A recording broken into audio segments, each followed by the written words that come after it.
Juma has studied Lee Kuan Yew's economic models. He's a professor of the practice of international development at Harvard's Kennedy School of Government. He joins us now from Boston.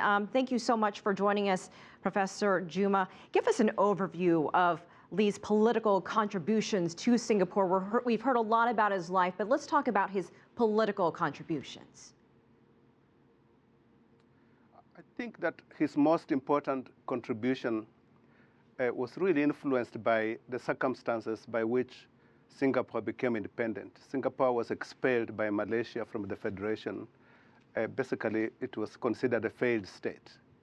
And he took it, turned it around, but he focused on the economy. So in the case of his vision, he put the economy at the center of the political transformation of the country.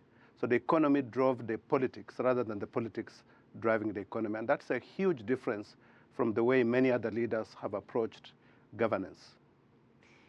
Lee Kuan Yew is known as Singapore's founding father, and many credit its success to Lee and his policies, but there are plenty of others who disagree and disliked his way of leadership. What can you say about all the detractors of this man?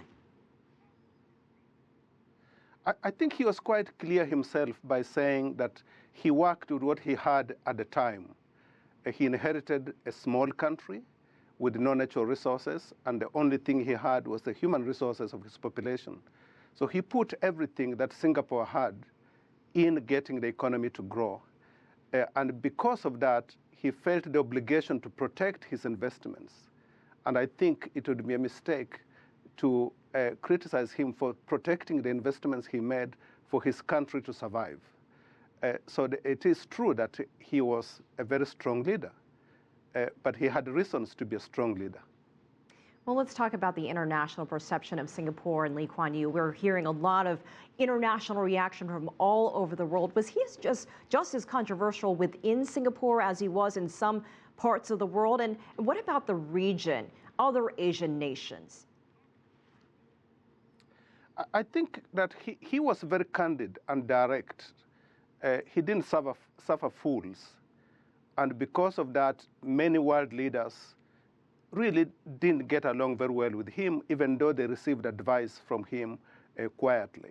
When he visited Africa for the first time in the early 60s, he basically made very scathing comments about the way Africans were not focusing on economic development. He thought they were dancing to a different tune. And because he was a member of the Commonwealth, the African leaders did observe him, and a few of them, in fact, started to emulate, at least explore emulating the model that he was using. But he was as controversial internationally as he was at home.